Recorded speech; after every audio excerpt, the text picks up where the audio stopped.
Olá, então estamos aqui para mais um vídeo do nosso temário de síntese de filosofia, né? O tema 12 agora já, de antropologia, se eu não me engano, o último tema de antropologia. E então nós vamos falar sobre religião, né? Fenomenologia e filosofia. Então, vamos lá. Então, primeiro ponto, a fenomenologia da religião, o fato religioso. Universalidade do fenômeno religioso é a questão de suas origens. Então, a religiosidade ou fenômeno religioso, ele sempre esteve presente na vida humana, sempre desde que o homem se conhece como homem. Então, podemos ver desde a antiguidade, né, a manifestação dessa religiosidade. Então, isso expressa uma dimensão da pessoa humana, né, que manifesta ela, essa dimensão da pessoa humana. Então, o homem, ele é um ser religioso por natureza, porque ele está aberto ao transcendente e se busca realizar, né? Isso que é a religiosidade que a gente viu na, no tema 9, se eu não me engano, o primeiro tema de antropologia. Então, vemos também que muitos pensadores, né, eles se colocaram esse problema, né, como Platão, Aristóteles, Parmênides. Então, tem essa universalidade, né, desse fenômeno, né? Não é uma coisa exclusiva de determinada cultura, né, ou de determinada região do mundo. Então, sobre a origem, nós não podemos ter experiência, né, dessas realidades que estão em tempos remotos, tempos imemoráveis. Mas uma coisa é certa, né, desde que o homem, ele é, ele é religioso, né, sempre. Desde sempre, o homem é religioso. Segundo ponto. Ciência da religião, diferentes métodos da fenomenologia da religião. Então, a fenomenologia da religião, ela é uma abordagem acadêmica, né, que se concentra na investigação das experiências religiosas humanas e na compreensão dos fenômenos religiosos, a partir de uma perspectiva fenomenológica, né, de abordagem cada vez mais chegando perto, né, de descrição, é muito isso do método fenomenológico. Existem vários métodos, né, e abordagens da fenomenologia da religião. Eles podem variar de acordo com o pesquisador, né, e o contexto específico. Então, mas, né, alguns dos métodos comuns, eles incluem algumas coisas, né? Primeiro é a descrição fenomenológica. Então, a base da fenomenologia da religião é a descrição minuciosa e detalhada das experiências religiosas. Então, os pesquisadores eles se esforçam para descrever as experiências religiosas como são vivenciadas pelas pessoas, né, evitando interpretações teológicas ou preconceitos.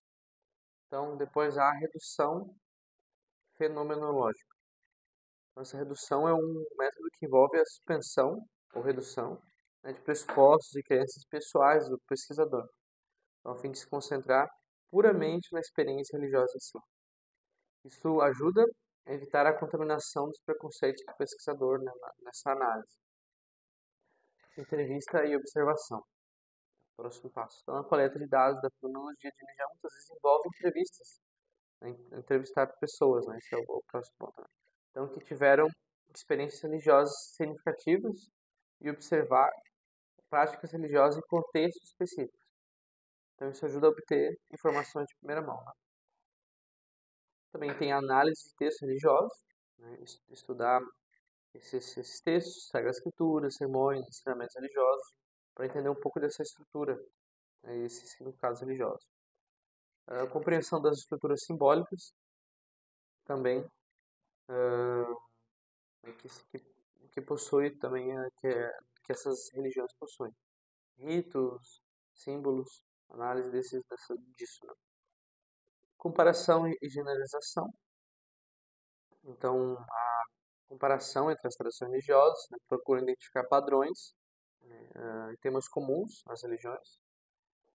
Também importante a hermenêutica, né, que envolve a interpretação desses textos religiosos, contextos. Também essas experiências, né? Interpretar essas experiências. Análise existencial também, então busca significado e relação entre o indivíduo e o sagrado. Se também tem isso, questão das dimensões existenciais, né, essa experiência. Abordagens históricas também, né? Rastrear o desenvolvimento, evolução das tradições religiosas ao longo do tempo. Então, também é importante notar, né, que essa fenomenologia da religião ela é uma disciplina interdisciplinar. Ela né, abarca várias coisas. Então, pode ser abordada de várias maneiras. Né? Então, os métodos empregados podem variar dependendo dos objetos específicos da pesquisa e da orientação do pesquisador. Então, o objetivo principal é lançar a compreensão aprofundada e imparcial das experiências religiosas e dos fenômenos religiosos. É isso que vai ser o objetivo dessa fenomenologia. Próximo ponto. Análise fenomenológica do fato religioso. Dimensões fenomenológicas da religião, doutrina ritual, mítica, experiência ética, social, material, configurações de cada dimensão. Então, doutrinária. Né? Doutrina. Nasce do momento em que o homem, tendo tido a experiência religiosa, formula em palavras aquilo que pode compreender do mistério religioso. Ritual. É onde se inserem a oração e o sacrifício. Ritual é o conjunto orgânico e significativo de diversas ações de culto. É de onde podemos distinguir os ritos cíclicos, que repetem ciclicamente, e reúnem os ciclos da vida humana e os ciclos cósmicos. Né? Tem um pouco isso também. E ritos ocasionais, né? Que são os quais ritos realizados em uma regularidade, sem uma regularidade cíclica, né? Mas sempre que surge a ocasião. A mítica, né, que é a primeira forma da dimensão doutrinal, na qual prevalece o elemento da imaginação. Então, o mito é um primeiro veículo de acesso ao mistério da ação da divindade. Experiencial, né, aquela pelo qual o sujeito percebe o mistério do divino, né, podendo ser muitas vezes de intensa emoção, né, porque a essência da experiência religiosa está na ressonância espiritual e não na ressonância emocional. Então, isso. Então, essa experiência religiosa é a profundidade do ato religioso, sua sinceridade, seu caráter existencial. Então, isso também a fenomenologia vai analisar.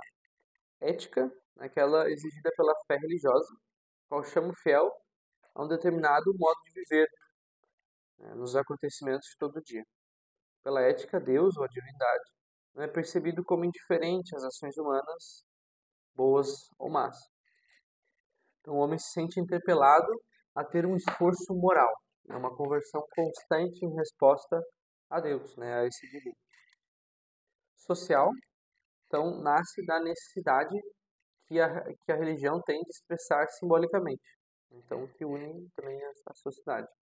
Ora, sendo o símbolo um fato social, um sinal que tem significado para todos os membros de uma cultura. É isso que um pouco envolve o símbolo.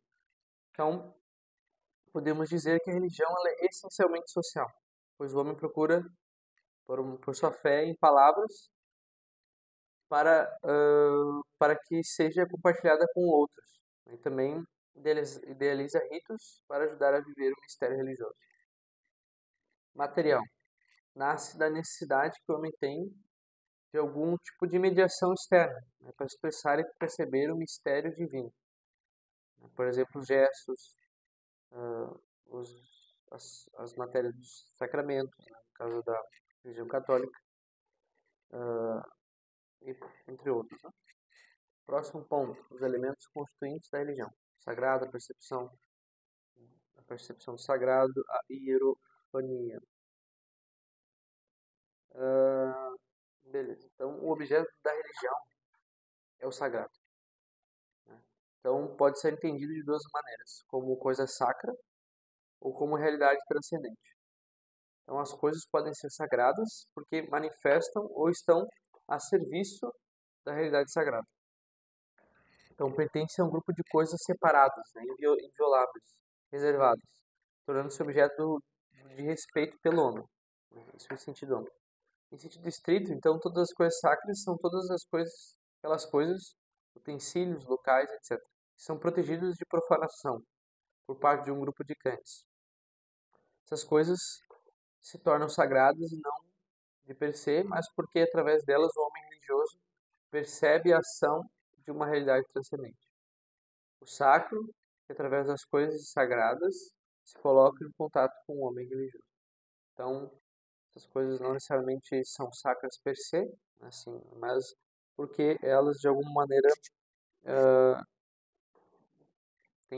fazem esse contato do homem com a divindade. Percepção do sagrado. Então, algo acima do ordinário. O sagrado tem relação profunda com o fundamento do ser, né? E tudo que participa do ser, né, tem um sentido de sacralidade. Então, o homem religioso percebe o sagrado como misterioso, né, no sentido que não é capaz de entendê-lo mediante uma explicação racional exaustiva, né, e escapa de toda tentativa de conceitualização unívoca. Então, percebe sua imutabilidade além do tempo. É algo que o supera, conscientizando-se de sua nulidade, sentindo o desejo de aproximar-se para participar do seu ser. Então, o sagrado, né, vai definir o Rudolf Otto, né, é o mysterium tremendum et fascinans, né, que aterroriza, suscita admiração, sentimento luminoso, né, como afirma o Rudolf Otto, que move o homem a querer participar dessa grandeza. Ou seja, é um mistério tremendo, que de certa forma aterroriza, mas é fascinante, né, que suscita admiração e move o homem, né, a querer participar dessa grandeza. Surge também o conceito de erofonia, né? Hieros é sacro, phaino, manifestação. Então, manifestação do sagrado. A erofonia, manifestação do sagrado, né? Que isso, manifestação do sagrado, um pouco contrário à questão do profano, né? É deste modo que o homem religioso toma consciência de uma realidade totalmente superior a si, a manifestação do sagrado. Então, três elementos. Então, os objetos naturais, realidade invisível, e objeto mediato, revestido de sacralidade. Temos questão da realidade invisível, objeto mediador. Tá, não, isso não é importante. Expressão religiosa. Então, o homem ele se expressa religiosamente de vários modos. Essas expressões se chamam elementos religiosos secundários e são componente mais afetivo e externo da religião. Perdão. Entre esses elementos, podemos destacar as orações, sacrifícios, cruentos ou incruentos, os ritos sagrados e altares e templos. Isso diz o manual esquemático de filosofia do professor Ives Gandra Martins. Então, o homem também pode usar da arte para se expressar religiosamente, né? Até muitas vezes é o seu principal meio de expressão. Definição fenomenológica de religião e tipologia das religiões. Então, a religião ela é um sentimento de dependência a um ser transcendente e, ao mesmo tempo, uma correspondência a esse ser. Temos algumas tipologias ou constantes religiosas, como a constante telúrica, a celeste, a étnico-política, a mistérica e a constante das religiões universais. Essas são algumas constantes tipologias, né? Então, próximo grande ponto, filosofia da religião. Agora, falando da fenomenologia, agora nós vamos entrar na filosofia da religião. Primeiro ponto, negação de Deus. Ateísmo. Então, é uma posição filosófica que nega a existência de Deus. Há o ateísmo prático, né, que não é militante, mas vive como se Deus não existisse. E o ateísmo teórico, né, que tenta defender racionalmente a não existência de Deus. Temos o secularismo, que é a completa separação da religião da vida pública, um afastamento prático de Deus das instituições públicas e da sociedade em geral. Tem como causa a separação entre fé e razão, positivismo científico e a dominância do agnosticismo dentro do pensamento da sociedade. Temos também algumas interpretações insuficientes do fenômeno religioso, né, as teorias de Kant e Hegel. Então,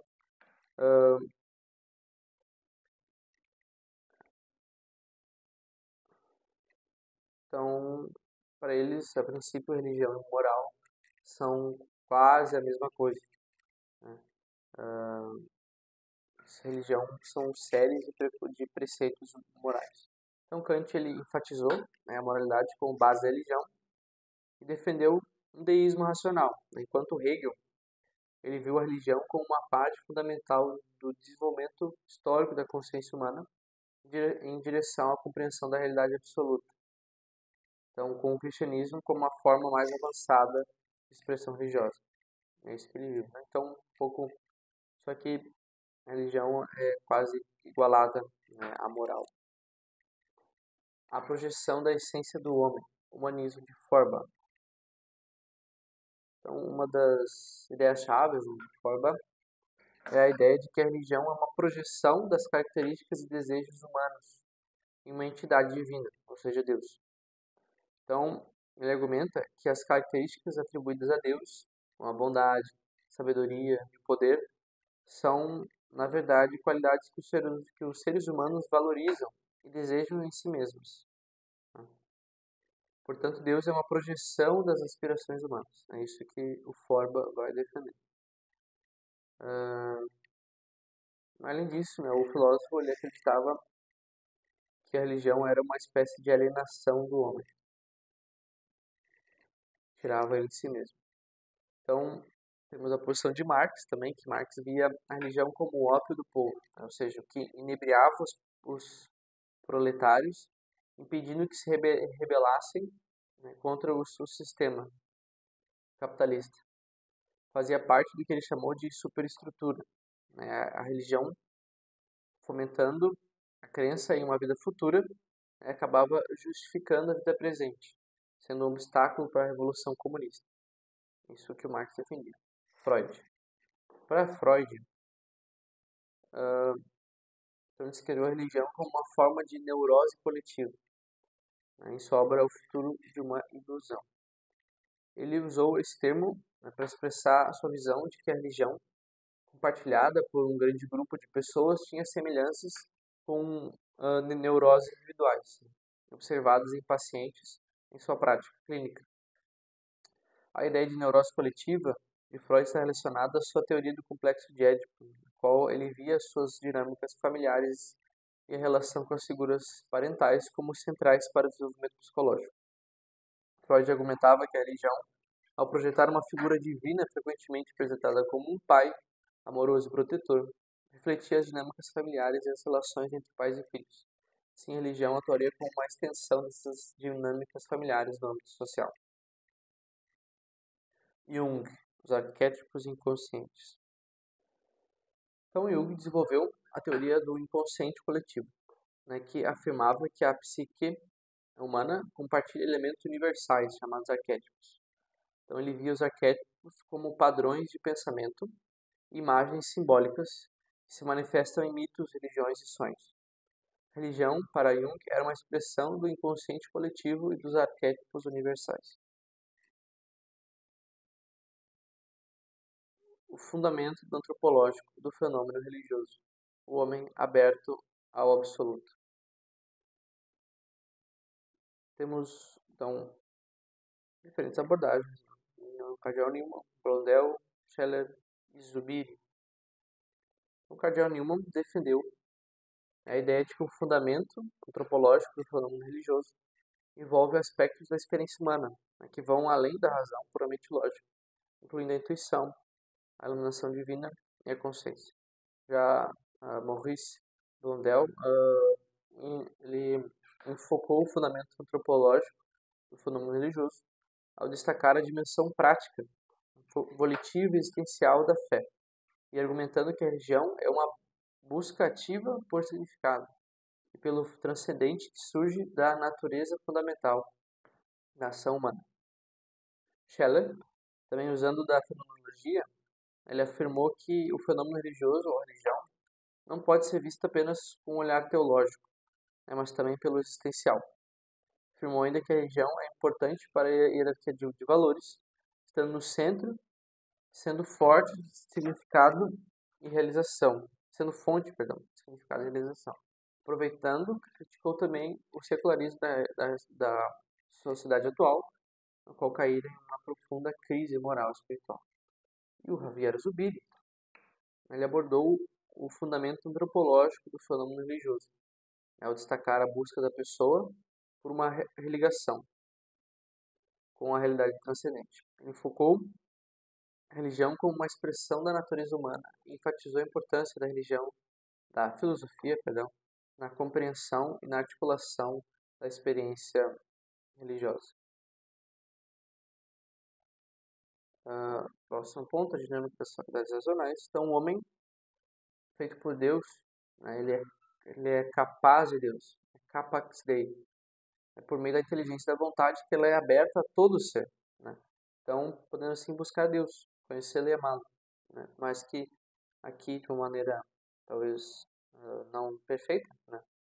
Mas com certeza conhecendo o conhecendo e o amando de alguma forma.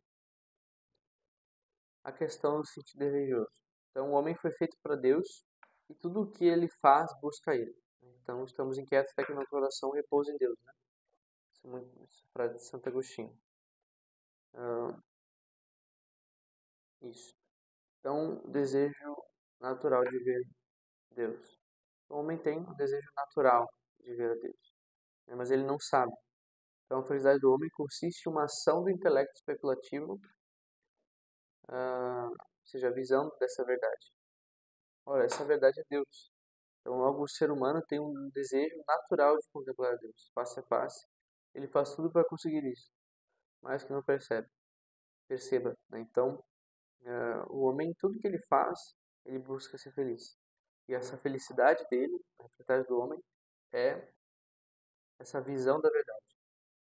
Contemplar a verdade. Que é unido também à aquisição do bem e o prazer nesse bem. Está tudo incluso. Mas principalmente a visão da verdade. Logo, o ser humano, né, tem é natural do ser humano querer ver a Deus, que é o que ele busca em todas as suas ações. Manifestação histórica do divino ao homem. Então, Deus se manifestou ao homem na história. Primeiro, de modo mais contundente, em Abraão, nosso pai na fé. Por último, com Jesus Cristo, seu único Filho. Por meio de Cristo, o ser humano pode conhecer a Deus através do homem. Próximo ponto: religião, analogia, fundação, constituição essencial. Noção de religião. Então, a religião é a ordenação do homem até a divindade.